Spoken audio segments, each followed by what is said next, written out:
At 8:47 in the morning on September 25, 1942, Lieutenant Commander Sam Porter climbed into the cockpit of F4U Corsair on the deck of the escort carrier USS Sangamon. Steaming through the gray waters of Chesapeake Bay, he adjusted his harness, checked his instruments, and prepared to test whether America's newest fighter could land on an aircraft carrier. The Navy had pinned its hopes on this machine. It was supposed to beat the Japanese Zero. It was supposed to turn the tide in the Pacific. What happened in the next 30 minutes would nearly kill a man and force the Navy to admit that their wonder weapon might be a death trap. Porter had flown dozens of different aircraft during his naval career. He knew what he was doing. He had accumulated thousands of hours in fighters, trainers, and everything in between. But as he lined up for his first approach to the Sangamon's deck, he realized something was terribly wrong. The Corsair's cockpit sat so far back in the fuselage that he could barely see the carrier deck ahead of him. The nose stretched 14 feet in front of his position, angled upward in the landing attitude, blocking his view of everything that mattered. He could not see the landing signal officer standing on the port side of the deck, waving the paddles that would guide him to a safe touchdown. He could not see the arresting wires stretched across the deck that his tail hook needed to catch. He could not see the sailors scrambling to clear the landing area or the crash barrier waiting to catch him if he missed the wires. He was essentially flying blind toward a steel platform pitching and rolling in the ocean's swells.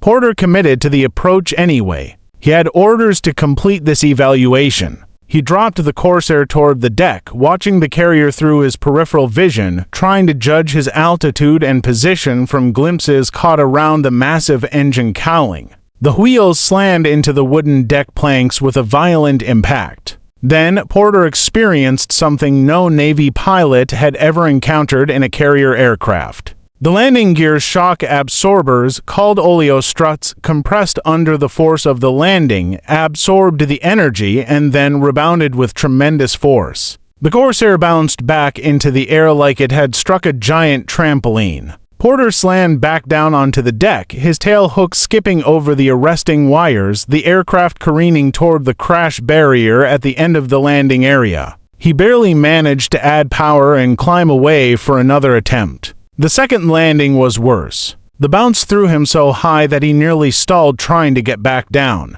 The third attempt was terrifying. He caught a wire, but the aircraft slewed sideways, threatening to cartwheel across the deck. After his fourth landing, Porter taxied to a stop, shut down the massive Pratt & Whitney engine, and climbed out of the cockpit with his hands visibly shaking. Sweat soaked through his flight suit despite the cool autumn air blowing across the Chesapeake. He walked directly to the assessment officers waiting on the deck and told them the unvarnished truth. This airplane was going to kill him if he kept trying. The Corsair, the fastest single-engine fighter America had ever built. The aircraft designed specifically to destroy Japanese Zeros and secure American dominance of Pacific skies, was unfit for carrier operations. The Navy had just spent 2 years and millions of dollars developing an aircraft that could not do the one thing it was built to do. They had created what would soon become known as the Ensign Eliminator.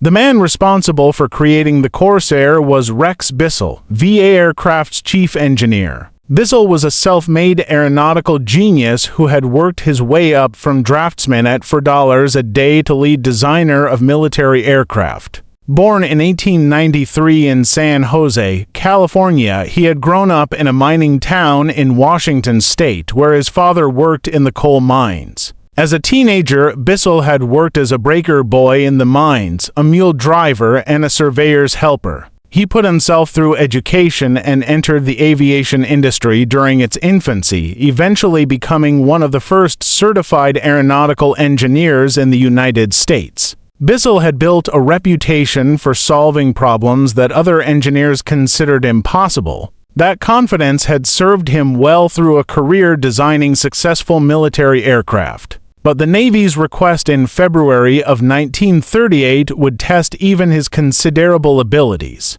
The Bureau of Aeronautics had issued a challenge that seemed nearly impossible. They wanted a single-engine carrier-based fighter that could reached the maximum obtainable speed while maintaining a stalling speed below 70 miles per hour. The aircraft had to carry 4 guns or 3 with extra ammunition for sustained combat. It had to have a range of 1,000 miles to cover the vast distances of the Pacific Ocean, and it had to be able to launch from and land on aircraft carriers, which meant surviving the tremendous stress of catapult launches and arrested landings. Every manufacturer in America received the request for proposals. Beisel looked at the specifications and made a decision that would define the Corsair's entire existence. If the Navy wanted maximum speed, he would give them maximum speed. Everything else, including ease of handling, pilot visibility, and landing characteristics, would be secondary to raw performance.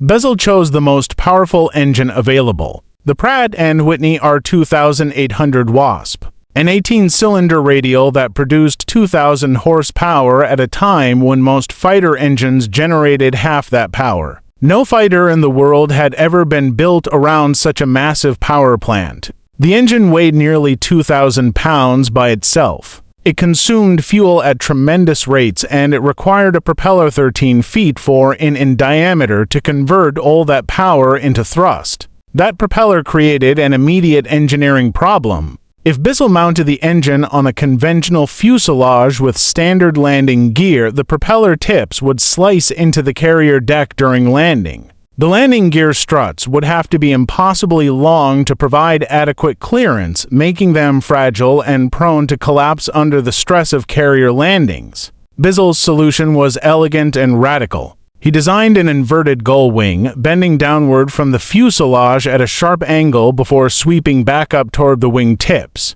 This unusual configuration allowed the landing gear to attach at the lowest point of the wing bend, keeping the struts relatively short and strong while still providing adequate ground clearance for the massive propeller. The bent wing also reduced aerodynamic drag at the wing to fuselage junction, adding extra speed. On May 29, 1940, VA test pilot Lyman Bullard Jr. took the prototype F4U into the air for the first time. The aircraft exceeded all expectations. During flight testing over Connecticut, the Corsair became the first American single-engine fighter to break 400 miles per hour in level flight. Navy observers watched in amazement as the bent-wing fighter outpaced everything else in the American arsenal. The Bureau of Aeronautics was ecstatic. They awarded VA a contract for 584 production aircraft on June 30, 1941.6 months before Pearl Harbor would thrust America into war. But between the prototype and production, the Navy demanded changes that would turn the Corsair from a dream machine into a nightmare. Reports filtering back from the air war in Europe revealed that the original armament of 2 nose-mounted and 4 wing-mounted machine guns was inadequate against modern fighters. German pilots were armoring their aircraft and installing self-sealing fuel tanks that could absorb multiple hits without exploding. The Navy wanted heavier firepower. They specified 650 caliber machine guns, all mounted in the wings outside the propeller arc where they could fire without synchronization. This change required relocating the fuel tanks that had been positioned in the wing leading edges. Beisel had to install a new 237 gallons tank in the fuselage position between the engine and the cockpit. The only way to fit this large tank while maintaining the Corsair's streamlined profile was to move the cockpit nearly 3 feet rearward from its original position. This single change made to accommodate a larger fuel tank transformed the Corsair from a carrier fighter into what would become known as the Ensign Eliminator. The first production F4U performed its initial flight on June 24, 1942. Almost immediately, test pilots began reporting problems. The cockpit sat so far back in the fuselage that forward visibility was severely compromised. The framed bird cage canopy designed for structural strength further restricted the pilot's field of view. During ground handling, pilots could not see directly ahead of their aircraft. During landing approaches, they could not see the runway or carrier deck until the final seconds before touchdown. The massive double W Wasp engine leaked oil and hydraulic fluid that seeped past the cowl flaps and smeared across the windshield. In humid Pacific conditions, this fluid mixed with salt spray and tropical moisture to create an opaque film that rendered the windshield nearly useless. Pilots reported feeling like they were looking through a dirty window while trying to land on a pitching deck.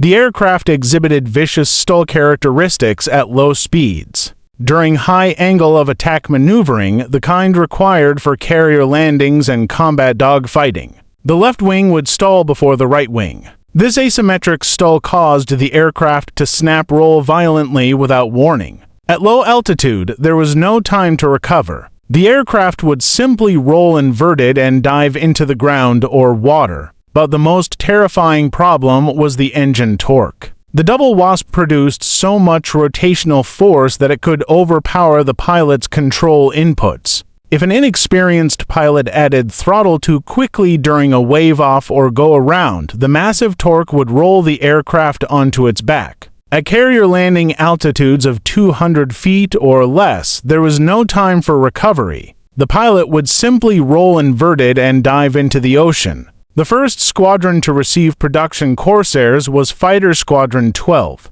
Designated 5F12 in October of 1942 at Naval Air Station San Diego, the pilots were thrilled to receive America's fastest fighter. They imagined themselves shooting down Zeros and becoming aces. That excitement faded quickly as the accidents began. The relocated cockpit created a visibility nightmare during the most critical phases of flight. Pilots could not see over the long nose during takeoff roll, forcing them to S-turn down the runway to check for obstacles. They could not see the landing signal officer during carrier approaches. They could not see the arresting wires or the deck edge or the crash barrier. They were flying blind at the most dangerous moments. Young ensigns, fresh from flight training, where they had learned on forgiving aircraft like the North American SNJ trainer, were suddenly handed the controls of a machine that punished every mistake with death. The SNJ was designed to be stable and predictable, to give student pilots time to recognize their errors and correct them. The Corsair offered no such forgiveness. A moment of inattention, a hand that moved too quickly on the throttle, a slight miscalculation during the approach, and the aircraft would try to kill its pilot. The accidents began almost immediately. Pilots died during training flights when they stalled at low altitude and could not recover from the resulting spin. They died during landing practice when the aircraft bounced over the arresting wires and slammed into the crash barrier. They died during takeoff when the torque rolled them into the ground before they gained enough altitude to recover. They died during formation flying when the poor visibility caused them to collide with other aircraft. The name started as dark humor among the surviving pilots of 5F12. Someone, no one remembers exactly who, began calling the Corsair the Ensign Eliminator. Ensign were the lowest rank of commissioned officers in the Navy, the youngest and least experienced pilots. They were the ones most likely to die while learning to fly the unforgiving Corsair. The joke was bitter and accurate. It spread through the squadron, then to other squadrons, then throughout the naval aviation community. Within months, everyone in the Pacific Fleet knew the nickname. Within a year, it would become one of the most infamous designations in American aviation history. The Navy continued carrier qualification trials despite the mounting accidents. Porter's tests on the Sangamon were followed by additional trials on the training carrier USS Wolverine and the escort carriers USS Core and USS Charger. The results were consistently terrifying. Pilots reported that the Corsair was almost impossible to land on a moving deck. The bouncing was unpredictable and violent. The visibility was inadequate. The stall characteristics were deadly. Some evaluators tried to remain optimistic. One official report noted that the Corsair was an excellent carrier type and very easy to land aboard, no different than any other airplane. But the accident statistics told a different story. Corsairs were crashing at rates far exceeding other naval aircraft. Pilots were dying in training at rates that would have been unacceptable even during combat operations. The Navy assigned 5 F-17, a new squadron under Lieutenant Commander Tom Blackburn, to become the second Navy unit equipped with Corsairs. Blackburn was determined to make the aircraft work. He established the squadron on January 1, 1943 at Naval Air Station Norfolk and recruited aggressive pilots who were willing to take risks. He worked closely with engineers at VA to identify and address problems. His pilots practiced carrier landings obsessively, developing techniques to compensate for the visibility limitations. Despite Blackburn's efforts, the problems persisted. During the summer of 1943, 5 F-17 conducted carrier qualification trials aboard USS Bunker Hill during her shakedown cruise off Trinidad. The results were maddening. Despite apparently normal approaches, Corsairs repeatedly failed to engage the arresting wires. They bounced over the barriers and crashed into parked aircraft at the forward end of the deck. Blackburn later wrote that his aircraft were strewing expensive debris in all directions, often breaking in two at the engine mount. The first Marine Corps pilot to die in a Corsair during combat operations was not killed by the Japanese. He was killed by his own aircraft. Marine Fighter Squadron 124, designated 5M F-1-4, received the first operational Corsair in late 1942. Major William Gies commanded the squadron. The pilots trained intensively at Marine Corps Air Station El Toro in California, learning to handle the powerful and temperamental fighter. By February of 1943, they were declared combat ready and deployed to the Pacific Theater. The squadron arrived at Henderson Field on Guadalcanal on February 12, 1943. Henderson Field was the most contested piece of real estate in the Pacific at that time. The Marines had captured it from the Japanese in August of 1942 and had been defending it ever since against constant air attacks and ground assaults. The runway was pitted with bomb craters and littered with the wreckage of destroyed aircraft. The surrounding jungle harbored Japanese soldiers who occasionally infiltrated the perimeter to attack ground crews and pilots. The Corsairs of 5 meters F-1-4 were early bird cage models with a framed canopy that further restricted visibility. They had the original landing gear oleos that bounced violently on touchdown. They had none of the modifications that would later make the aircraft more manageable. These were essentially the same aircraft that had nearly killed Sam Porter on the Sangamon for months earlier. On February 13th, the day after their arrival, the Corsairs flew their first combat mission, escorting Army Air Forces B-24 bombers on a raid against Japanese positions at Kahili. They encountered no enemy aircraft and returned safely to Henderson Field. The pilots were relieved. Their aircraft had performed well in the air, climbing faster and flying further than any fighter they had previously flown. The next day, February 14th, Valentine's Day, 5M F-1-4 joined another escort mission. This time, the formation was larger and more complex. Army P-38s and P-40s joined the Marine Corsair in escorting B-24 bombers to Kahili on Bougainville. It was the longest escort mission of the war in the Solomon Islands at that time, pushing the range limits of all the fighters involved. Japanese fighters intercepted the formation over the target. The engagement became a disaster. The Americans lost to Corsairs, 4 P-38s and 2 bombers. The Japanese lost only 1 aircraft, a Zero whose pilot collided with one of the Corsairs. Pilots who survived the battle reported that their Corsairs felt sluggish and unresponsive compared to the nimble Zeros. The Japanese fighters could turn inside them, could get on their tails, could pursue them through maneuvers that the Corsa could not match. The engagement would later be called the St. Valentine's Day Massacre. 8 American aircraft lost for a single Japanese fighter destroyed. It was a bitter introduction to combat for the Corsair, suggesting that the aircraft that was too dangerous to fly might also be too clumsy to fight. More pilots died in the weeks that followed. Some were shot down by Japanese fighters who exploited the Corsair's limitations in turning combat. Others crashed on takeoff when the torque rolled them into the ground. Others died on landing when the bouncing gear threw them off the rough runway at Henderson Field. The maintenance crews worked around the clock. patching bullet holes, replacing damaged components, keeping the aircraft flying, but they were fighting against fundamental design problems that could not be fixed with wrenches and spare parts. Lieutenant Kenneth Walsh was one of the pilots who survived those early weeks.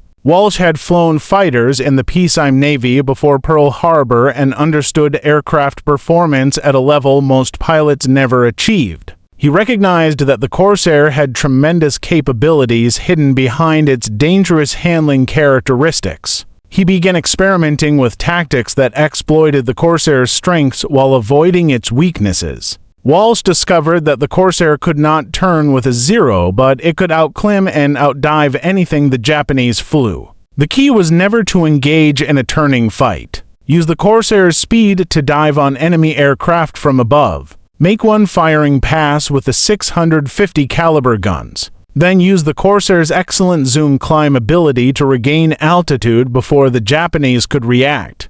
Hit and run. Never turn. Never try to follow a zero through a horizontal maneuver. Walsh applied these tactics with devastating effectiveness. On August 15, 1943, he shot down 4 Japanese aircraft in a single engagement. On August 30th, he shot down 3 more. He became the first Corsair ace, eventually accumulating 21 aerial victories. His success proved that the Corsair could be a deadly fighter in the hands of a pilot who understood its limitations. But most pilots were not Kenneth Walsh. They were young ensigns and lieutenants with minimal combat experience. They did not have time to develop sophisticated tactics before they were thrown into combat. They made mistakes that the unforgiving Corsair punished with death. The official reports continued to blame pilot error. The maintenance logs noted no mechanical deficiencies, but everyone who flew the Corsair knew the truth. The aircraft was killing its own pilots at rates that exceeded combat losses. The Navy faced an impossible decision in the spring of 1943. They had invested enormous resources in the Corsair program. Production lines at VA in Connecticut, Goodyear in Ohio, and Brewster in New York were building hundreds of aircraft every month. The fleet desperately needed fighters that could counter the zero. But the Corsair could not safely operate from aircraft carriers, which was the entire purpose for which it had been designed. The Grumman F6F Hellcat offered an alternative. Grumman had designed the Hellcat specifically to address the zero threat, incorporating lessons learned from the first year of Pacific combat. The Hellcat used the same Pratt and Whitney R-800 engine as the Corsair, but in a more conventional airframe. It was not as fast as the Corsair. It could not climb as high, but it was easy to fly, forgiving of pilot errors, and most importantly, it could land on a carrier without killing its pilot.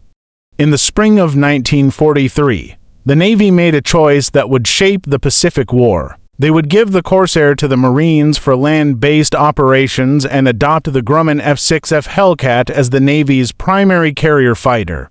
The Marines were accustomed to making do with equipment the Navy did not want. They had fought on Guadalcanal with obsolete F4F Wildcats while the Navy received newer aircraft. Now they would receive the Corsair, an aircraft too dangerous for carrier use. 5F-17, the squadron that Tom Blackburn had trained specifically to take Corsairs into combat from the carrier USS Bunker Hill, received devastating news. Despite months of work developing carrier landing techniques and modifying their aircraft, the Navy was removing them from Bunker Hill. They would be sent to the Solomon Islands as a land-based squadron. An F6F Hellcat squadron would take their place on the carrier. Blackburn was furious. His pilots had invested everything in mastering the Corsair for carrier operations. They had pushed themselves to the limits of endurance, practicing landing after landing until they could put the fighter on the deck consistently. They had worked with VA engineers to address specific problems. They had proved that the aircraft could work with the right techniques and modifications. But the Navy had made its decision. The Corsair was officially rejected for carrier duty. Blackburn had assembled his squadron carefully, recruiting pilots he believed could handle the demanding aircraft.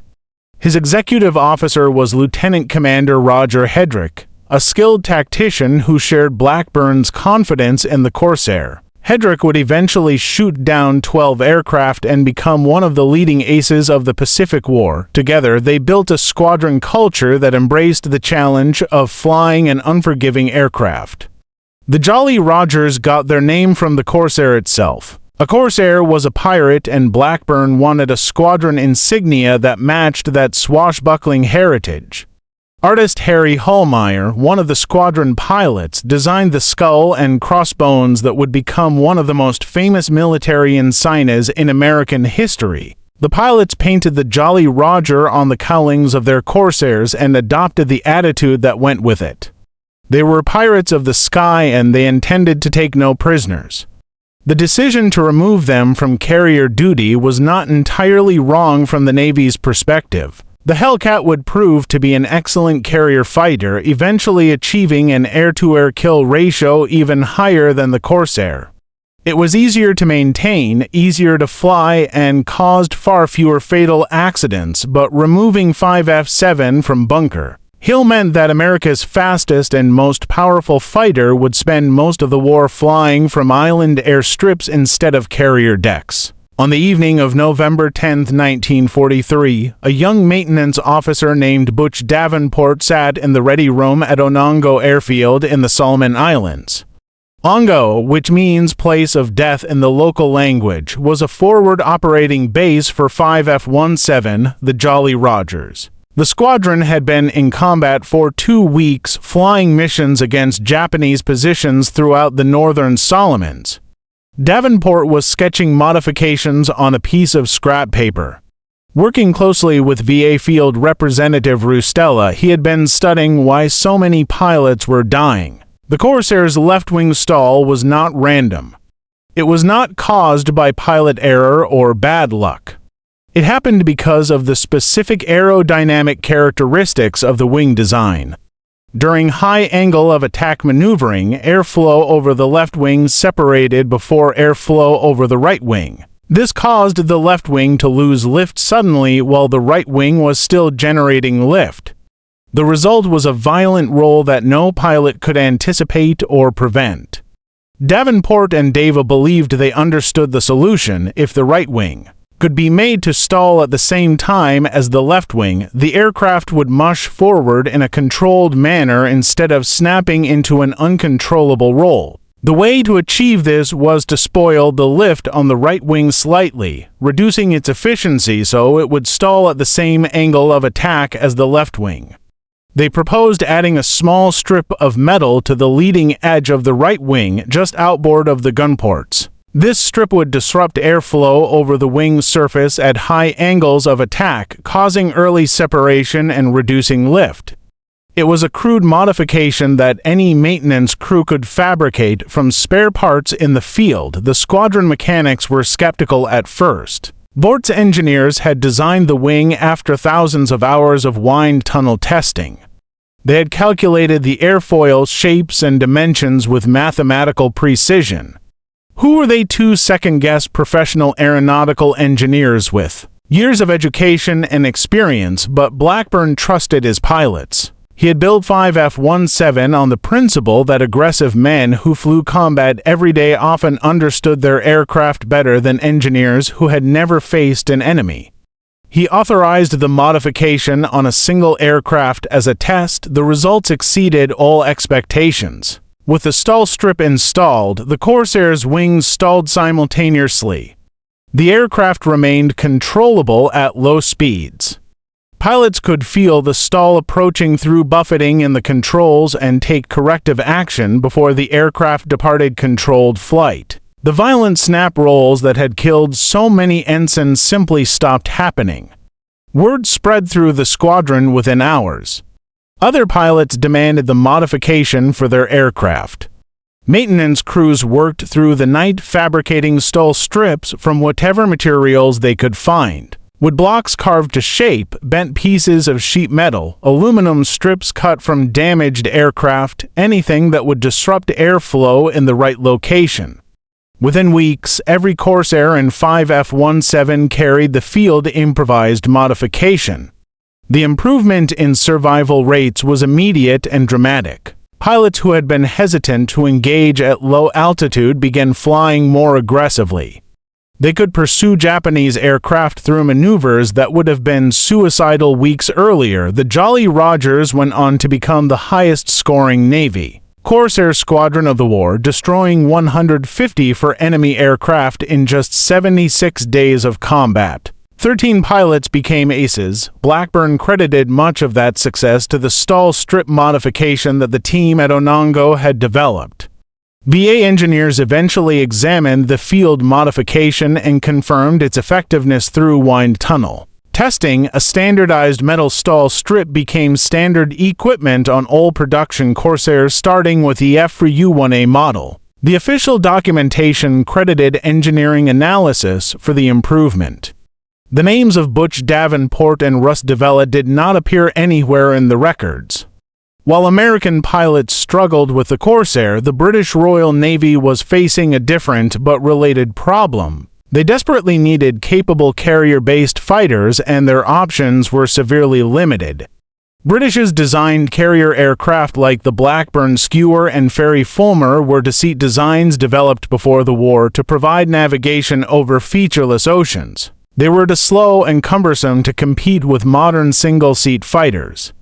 The Supermarine Seafire, a navalized version of the famous Spitfire, had excellent performance but limited range and fragile landing gear that frequently collapsed under the stress of carrier landings. The Americans offered Corsairs through the Lend-Lease program. The British accepted, fully aware of the aircraft's terrible reputation. Their need was too great to refuse.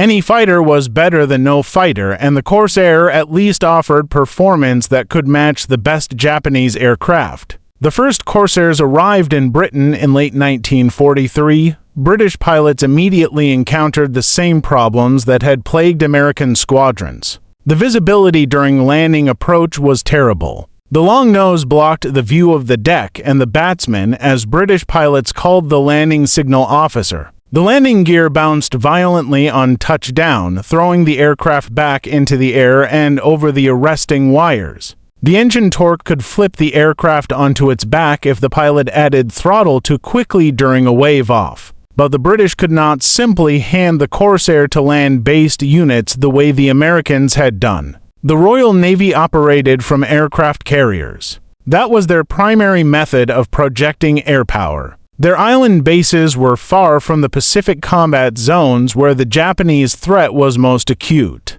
If the Corsair could not operate from carriers, it was nearly useless to the British. British engineers and pilots approached the problem with a desperation of men who had no alternative. They had to make the Corsair work on carriers because failure meant having no effective carrier fighter at all. They started with the pilot's seat. American pilots sat low in the cockpit, their eye level barely above the canopy rail. British engineers raised the seat 7 in, giving the pilot a higher vantage point to look over the nose during approach. This single change dramatically improved forward visibility. They modified the canopy, replacing some of the framework with clear panels to provide a better field of view. They experimented with different canopy shapes and found configurations that reduced the blind spots. They addressed the oil leak problem with characteristic British practicality. American engineers had tried to seal the cowl flaps to prevent oil from reaching the windshield. British mechanics simply wired the cowl flaps across the top of the engine compartment shut and opened the flaps on the sides. Oil and hydraulic fluid that had previously smeared across the windshield now flowed around the sides of the fuselage where it could not obstruct the pilot's view. They clipped 8 in off each wing tip to fit the aircraft in their smaller hangar decks, which had lower overhead clearance than American carriers. This modification had an unexpected benefit. The shorter wingspan increased the wing loading, which improved the sink rate during landing approach. The Corsair became less prone to floating across the deck and missing the arresting wires. Most importantly, British pilots adapted a landing technique they had already developed for the Supermarine Seafire in December of 1941. During trials aboard HMS Illustrious, Lieutenant Commander H.P. Bramwell had recommended a curving approach for the long-nosed Seafire to keep the batsman in sight as long as possible. Now they applied the same technique to the Corsair. Instead of the traditional straightened approach used by American pilots, British aviators would fly a continuous curved approach from downwind to touchdown. The pilot would begin his approach by flying parallel to the carrier on the downwind leg, then enter a gradual left turn that continued all the way to touchdown. Throughout this curving approach, the pilot could look over his left shoulder and keep the carrier deck in sight. The long nose that blocked forward vision was no longer relevant because the pilot was looking sideways, not forward. He could see the batsman's signals throughout the approach, making corrections as needed. Only at the last moment, in the final seconds before touchdown, would he straighten the aircraft and commit to landing.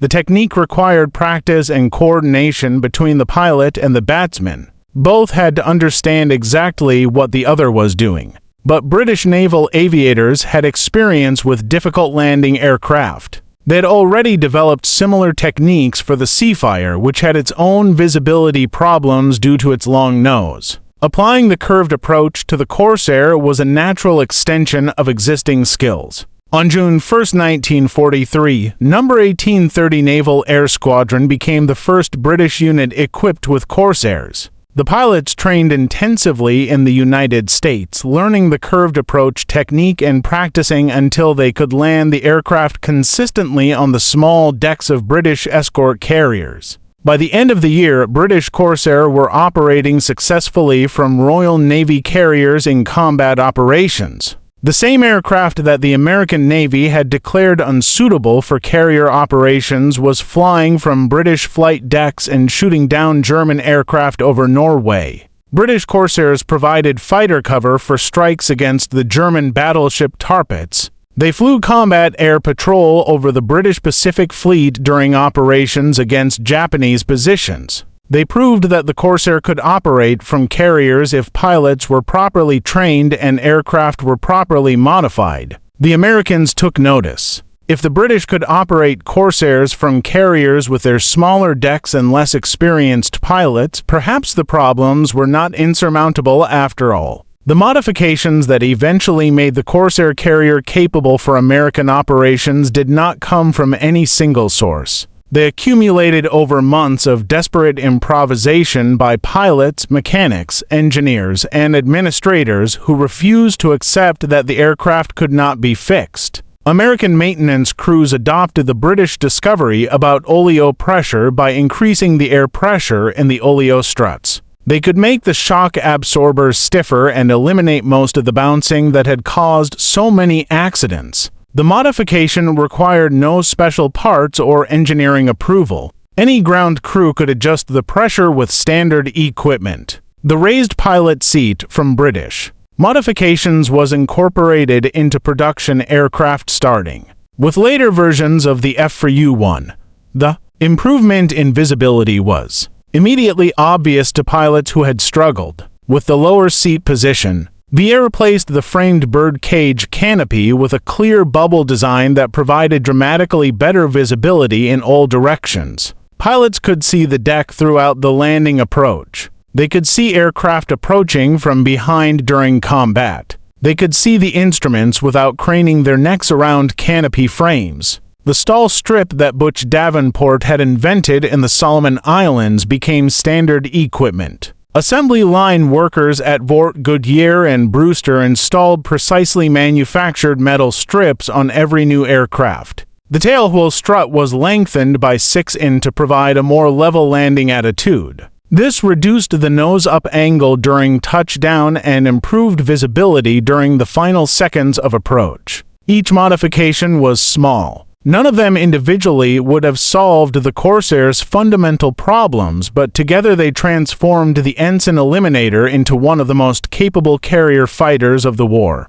On April 22, 1944, the Navy officially accepted the F4U for shipboard operations following accident-free trials aboard USS Gambia Bay. The aircraft that had been officially rejected 2 years earlier was now cleared to return to the carrier decks for which it had been designed. The first Marine Corsair squadron to operate effectively from an American carrier was 5M1-4, the same unit that had suffered through the St. Valentine's Day massacre more than a year earlier. They joined the USS Essex at Ulithi on December 28, 1944, becoming the first Marine squadron based on a fleet carrier. The pilots who landed on Essex's deck were flying fundamentally the same aircraft that Sam Porter had nearly died testing in Chesapeake Bay. Same engine, same wing, same basic airframe, but the accumulated modifications had turned a killer into a weapon. Major Gregory Pappy Boyington took command of Marine Fighter Squadron 214.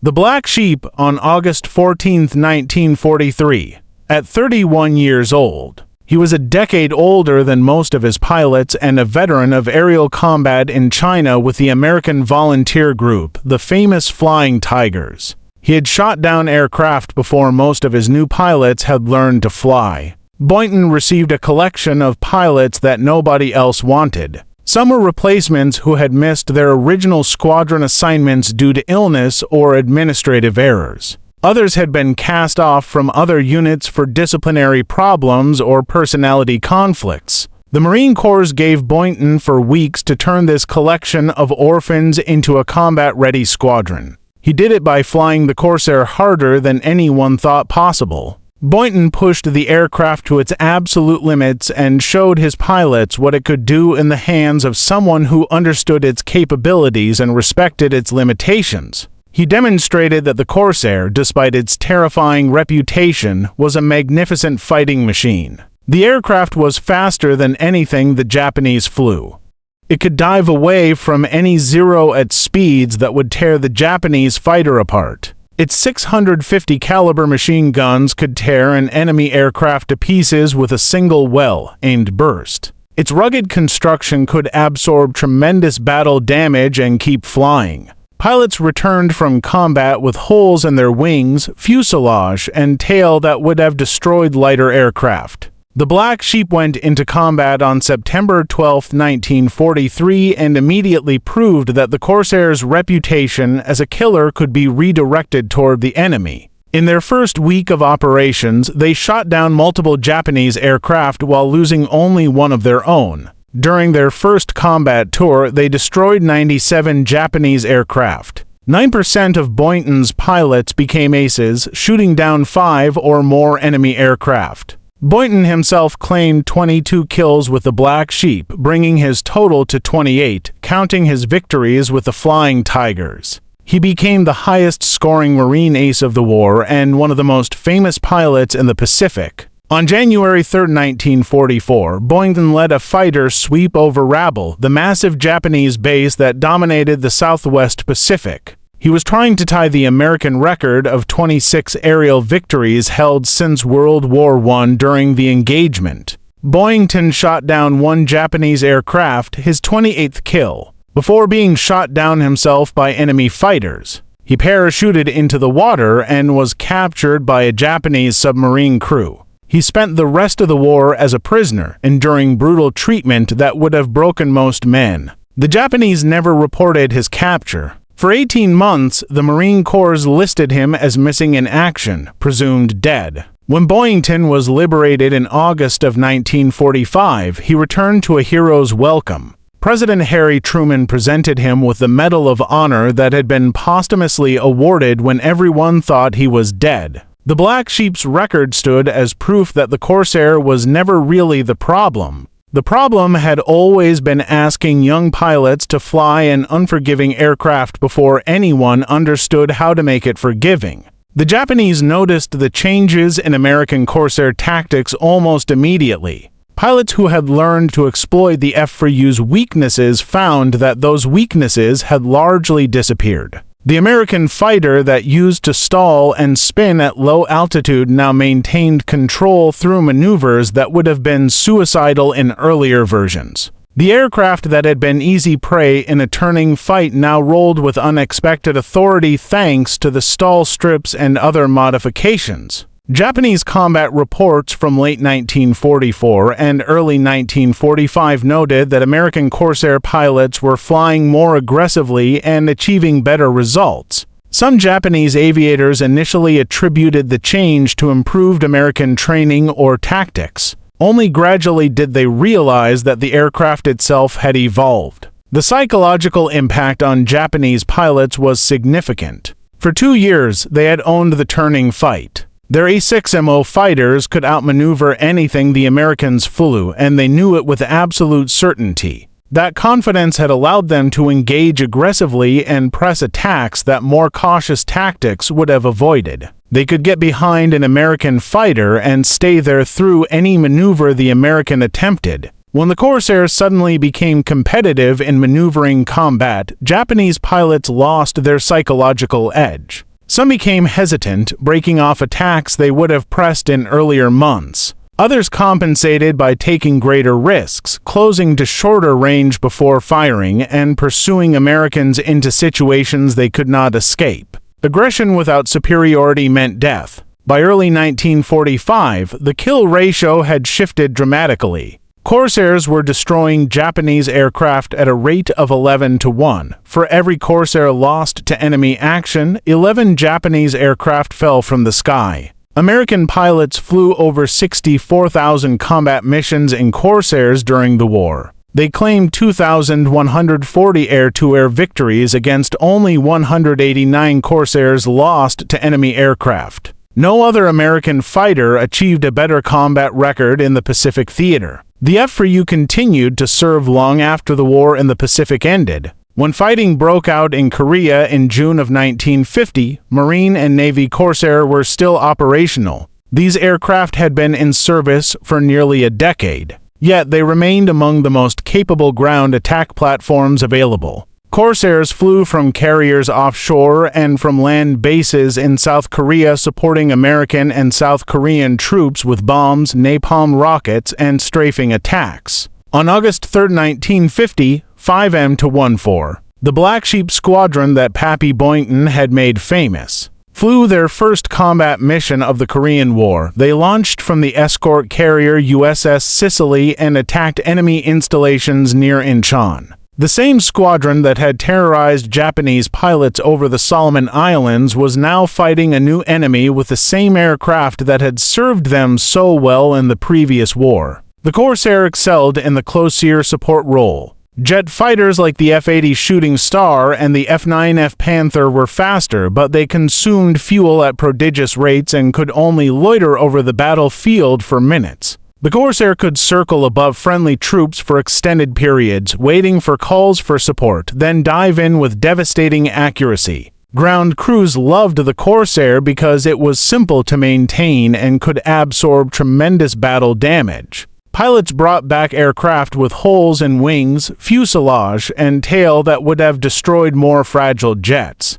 Lieutenant Guy Bourdillon became the Navy's only ace of the Korean War, flying a Corsair night fighter. Between late June and mid-July of 1953, Bourdillon shot down 5 enemy aircraft, including Soviet-built Lavochkin fighters and Yarkov trainers that were being used for night harassment raids. He was also the only American ace in Korea who achieved all his victories in a propeller-driven aircraft, a testament to the Corsair's enduring combat effectiveness. On September 10, 1952, Marine Captain Jesse Fulmer was flying an F4U on a ground attack mission over North Korea when he encountered a Soviet-built MiG-15 jet fighter. The MiG was one of the most advanced combat aircraft in the world at that time, capable of speeds approaching 650 miles per hour and able to climb to altitudes the Corsair could never reach. Most pilots in Fulmer's situation would have tried to escape, diving for the deck and running for friendly territory.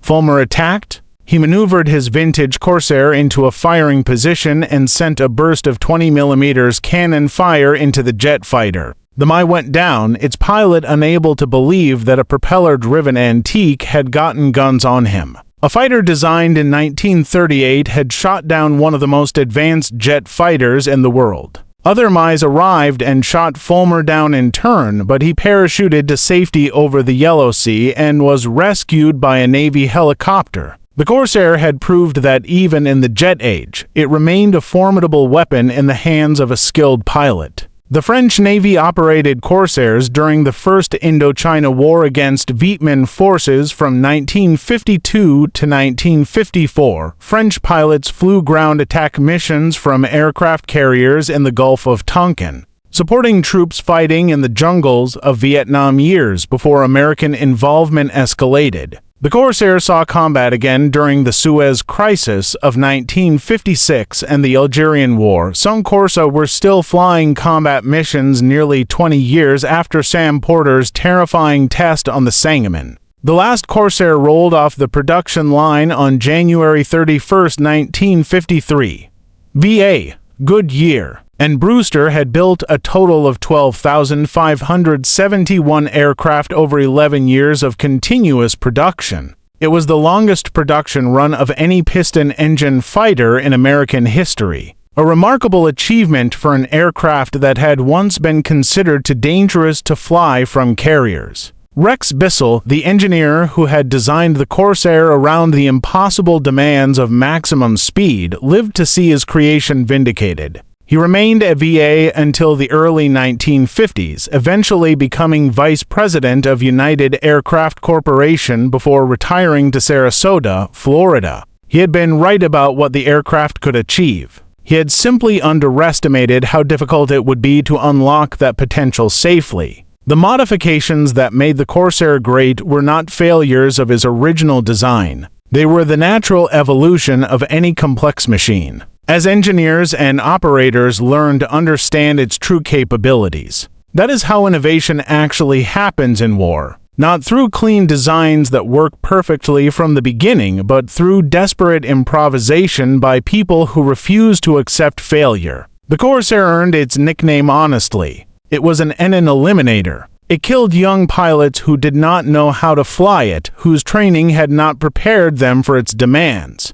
But it became something greater because men like Butch Davenport, Rustella, Tom Blackburn, and the British pilots who adapted the curved approach refused to let the killing continue. Every modification was a choice. Every improvement represented someone deciding that the next pilot did not have to die. The raised seat, the stall strip, the bubble canopy, the curved approach, the increased oleo pressure. Small changes individually insignificant that together saved hundreds of lives and helped win a war. The final count tells the story. 2,140 victories against 189 losses. An 11-to-1 kill ratio that no other American fighter matched in the Pacific. 64,000 missions flown. Numbers that seemed impossible when Sam Porter climbed out of his cockpit on the Sangamon and told the Navy that their wonder weapon was trying to kill him. The Corsair did not become a legend because it was perfectly designed. It became a legend because imperfect people refused to give up on an imperfect machine. They found solutions that the original designers missed. They invented techniques that no one had taught.